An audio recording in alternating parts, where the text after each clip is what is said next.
안녕하십니까. 2022년 10월 21일 최병무 팩트 시작하겠습니다.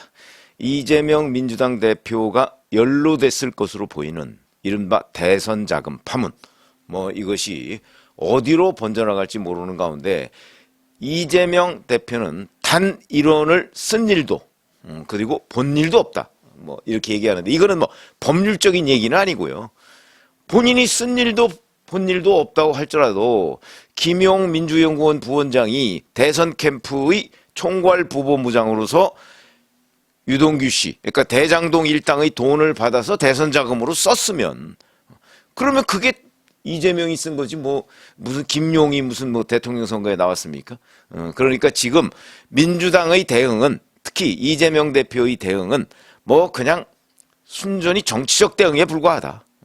자기가 보고 쓴 일이 없더라도, 그리고 만약에 김용이라는 사람이 그 돈을 이재명 후보의 경선 자금으로 썼다고 한다면 그건 이재명 후보의 책임이죠. 정치적으로 봐도 그렇습니다. 그런데 그와 관련해서 김용의 결백을 믿는다 이렇게 얘기를 했는데, 김용의 결백 문제가 아니고요, 이재명 대표 본인의 결백이죠. 그러면 예를 들어서 누군가가 대선 자금을 모금을 해서 썼을 때 그 후보 모르게 썼겠습니까? 그거는 이제 법률적으로 일부러 분리하려고 하다 보니까 이제 이런 얘기가 나오고, 근데 제가 어제 농담식으로 말씀을 드렸지만, 이러다가 이제 김용을 난 잘 모른다, 아마 이재명 대표가 그렇게 얘기할 수도 있겠다 싶은 생각이 드는 대목이죠. 그런데 어쨌든 언론 보도를 통해서 하나 둘씩 이제 팩트들이 나오고 있습니다. 이재명 대표와 김용 부원장이 조작이다 이렇게 얘기했는데, 어제 제가 조작일 수 없는 이유를 설명을 드려가면서 이거는 기본적으로 유동규 전 본부장과 남욱 변호사가 부른 것이다. 그중에서도 특히 남욱 변호사가 현금을 만들었기 때문에 그 만드는 과정 같은 것이 검찰에 다 입수가 돼 있다 이렇게 말씀을 드렸는데, 결국 제 취재가 거의 맞았다 하는 게 입증이 됐습니다. 오늘 아침 신문 방송을 보면 남욱 변호사의 측근인 이모 씨가 있습니다. 이 이모 씨라는 사람이 현금을 만드는데 관여한 사람입니다. 이 사람이 돈을 언제 전달했고 얼마를 어디서 전달했는지를 꼼꼼하게 메모를 해놨다는 거 아니겠습니까? 그래서 그 메모를 검찰이 왜 했냐 그랬더니, 나중에 대비용으로 했습니다 이렇게 얘기를 했다는 거죠. 그리고 이거를 검찰에 제출을 했다는 겁니다. 물론 이 메모는 이 사람이 직접 김용한테 전달한 건 아닙니다. 이 사람은 남욱 변호사의 지시를 받고 그 지시를 이행을 했겠죠. 그 남욱 변호사는 제가 어제 말씀드렸지만 자기가 거래하는 무슨 술집 같은 데에서도 돈을 끌어모았다는 거죠. 왜냐면 갑자기 20억 요구를 받았는데 그 20억을 몇 달 만에 어떻게 만듭니까? 자기 돈은 다 어디 잠겨 있을 텐데. 그래서 이제 그 20억을 만드는 것이 보통 일이 아니다 생각을 해서 이제 자기 사람 한 사람한테 시켰고, 자기도 열심히 그동안에 거래하던 이런 곳 저런 곳에서 다 현금을 모았다. 그래서 그 현금을 이제 정민용 변호사를 통해서, 왜냐하면 정민용 변호사는 유동규 씨하고 같이 유원홀딩스 사업을 하고 있었거든요. 통해서 유동규 씨한테 줬고 유동규 씨가 그걸 김용 부원장한테 줬다. 이런 게 이제 남욱 변호사가 알고 있는 내용인데 그걸 기록을 해놨다고 하니까, 이 기록해놓은 이모 씨의 메모장에 보면 아마 정민용 변호사한테 언제 주었다, 내지는 언제 만들어서 남욱 변호사한테 주었다, 이런 내용들이 있을 겁니다. 그러니까 이건 직접적인 증거는 아니더라도 김용 부원장한테 돈을 전달하기 위해서 돈을 만들었다는 간접적인 증거는 충분히 된다. 그리고 이제 자기가 김용한테 언제 전달했다는 얘기를 들었으면 그걸 또 메모로 해놨다. 이런 얘기죠. 자, 그런데 이제 김용한테 7억 4천이 건네져 간 것으로 이제 이렇게 보도가 되고 있는데, 이거는 아시다시피 유동규 전 본부장도 시인을 했고요. 남욱 변호사는 현금 만드는 과정 있죠. 그 다음에 이걸 또 아는 사람이 제가 말씀드린 것 중에 원래 검찰이 이 첩보를 입수하고 있었다고 했죠. 자발적으로 갖다 제출한 게 아니고 누군가한테 또 이 첩보를 듣고, 그것도 대장동 일당입니다. 대장동과 위례 신도시 그 일당들입니다. 이 사람들한테 그 첩보를 듣고 추궁을 하기 시작한 거죠. 자발적으로 유동규, 남욱 이런 사람들이 검찰에 제출한 건 아니다. 자, 이런 거고. 그런데 오늘 아침 동아일보 그 단독 보도를 보니까 유동규 씨가 이렇게 해서 건네받은 7억 4천 중에 1억 원을 자기가 떼먹었다는 거죠. 이런 걸 이제 기자들 용어로 배달 사고라고 흔히 얘기합니다.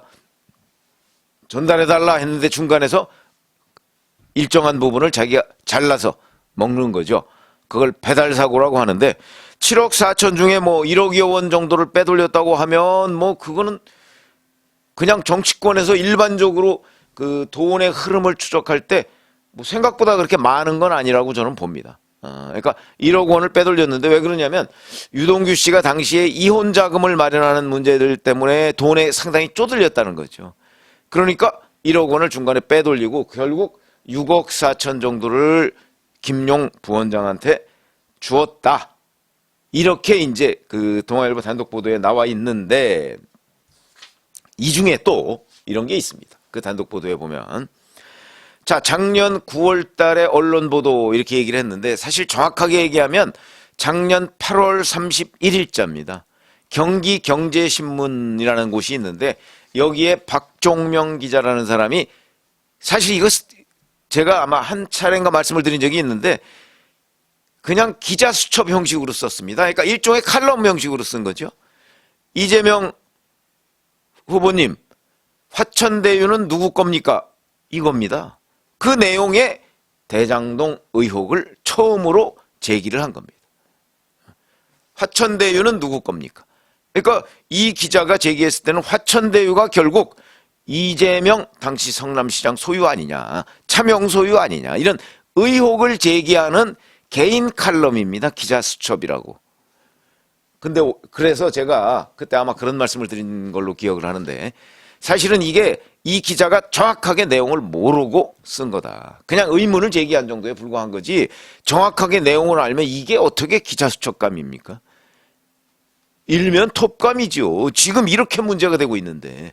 그런데 아마 잘 취재하는 과정에서 취재가 덜 되니까 그러니까 그냥 기자 수첩으로 쓴 것 아닌가.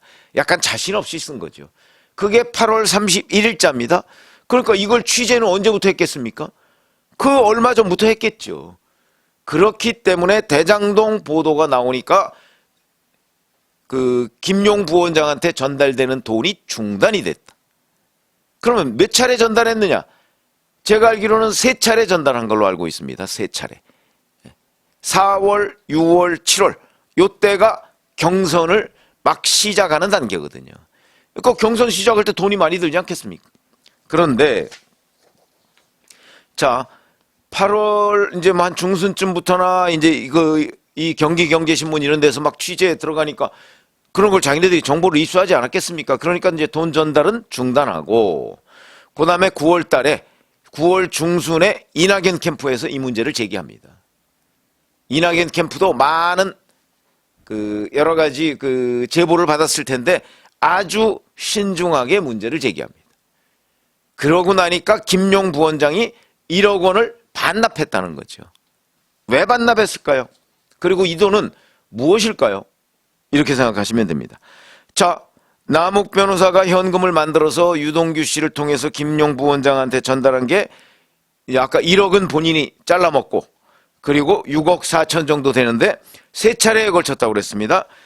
4월, 6월, 7월 이렇게 했다고 하면 제가 보기에 이 1억 원은 7월 달에 전달한 1억 원을 반납했을 가능성이 높다고 보는 거죠. 왜? 그렇게 해야 나중에 옛날에 받은 건 뭐 그냥 다 썼을 테니까. 7월에 받은 1억 원 그거를 반납하면서 우리 이거는 끝났습니다. 받은 거 다 반납했습니다. 이렇게 나중에 명분을 삼기 위해서 기록용으로 반납을 했다. 이렇게 보는 게 맞는 것 아닌가. 전 이렇게 생각이 들고요. 자, 이렇게 되면 결국 김용 부원장이 쓴 거는 5억 4천 정도가 되는 거죠. 왜냐하면 원래 20억을 요구했는데 7억 4천을 남욱 변호사가 만들어서 유동규 씨한테 줬는데 유동규 씨가 1억을 잘라먹고 6억 4천을 김용 부원장한테 줬는데 김용 부원장은 이게 9월 달에 문제가 되니까 그 중에서 1억 원을 반납했다. 그럼 5억 4천 정도를 쓴 게 된 거죠. 이 5억 4천은 아마도 경선 자금으로 쓴 것으로 보이는데 이재명 대표는 지금 그 경선 자금을 1원도 쓴 일이 없고 본 일도 없다 이렇게 얘기를 하고 있습니다. 그거는 뭐 방어권 행사 차원에서 지금 이제 반박을 하고 있는 것으로 보이고, 김용 부원장 어제 그저께 오전에 체포가 됐죠. 그러니까 48시간 오늘 오전 중에 아마도 구속영장이 청구될 것으로 보인다. 그렇게 안 되면 풀어줘야 됩니다. 그러니까 만약에 조사가 미진하다 그러면 일단 풀어주는 수밖에 없죠. 그러나 제가 보건대는 풀어주면 유동규 전 본부장 어제 0시 4분에 나왔죠. 아마 두 사람이 말을 맞춰서 이 진술을 뒤집을 수도 있습니다. 그러니까 검찰은 절대 여기서 김용 부원장을 풀어주지 못할 것이다. 저는 그렇게 보고요. 구속영장을 청구할 것이라고 보고, 그럼 뭐 얼마 안 남은 거죠. 곧 청구할 겁니다. 48시간이 다가오니까. 그럴 것이고. 자, 이 대목에서 제가 이제 말씀드리는 게 이 대장동 수사가 그동안 1년여 진행이 됐는데 사실은 뭐 문재인 정부 때 진행돼 왔던 대장동 수사는 핵심은 다 빼놓고 한 수사였죠. 이재명, 정진상 다 빼놓고 한 수사였습니다. 김용도 마찬가지고. 그러니까 이 본격적인 수사는 윤석열 정부의 검찰이 다 바뀌고 나서 본격적인 수사가 진행된 것이고, 그거는 뭐 한 넉 달도 채 되지 않았습니다. 이런 정도인데, 죄수의 딜레마라는 게 있습니다. 죄수가 자기의 이익만을 위해서 뭔가를 얘기를 하는데 그것이 결국 같은 공범이나 아니면 다른 죄수의 이익을 침해하는 경우, 이걸 죄수의 딜레마라고 합니다. 그러니까 지금까지 유동규 씨 구속돼 있었죠. 남욱 변호사 구속돼 있었죠.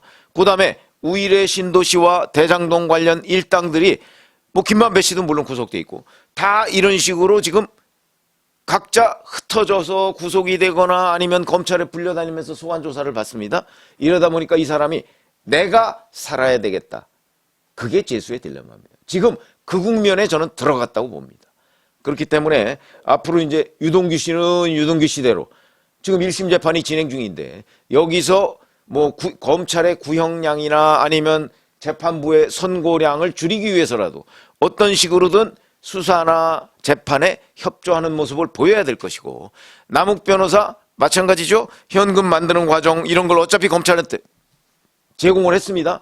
그러니까 본인의 형량을 줄이기 위해서라도 검찰에 협조적이지 않을 수가 없고, 그 다음에 뭐 우일의 신도시나 대장동에 연루된 다른 수많은 사람들도 지금 검찰에 불려다니는데 뭐 구속영장이 청구된다든가 아니면 기소되지 않으려면 본인이 살 길을 찾아야 되는 거죠. 그래서 이 대장동 우일의 신도시 문제와 관련해서 죄수의 딜레마가 작동하기 시작했기 때문에 지금 여기서부터는 검찰의 수사가 그동안 지지부진하던 것이 상당히 속도를 내고 진전이 될 가능성이 높기 때문에 이재명 대표의 방어 전선 무너지기 시작한 지 꽤 됐다.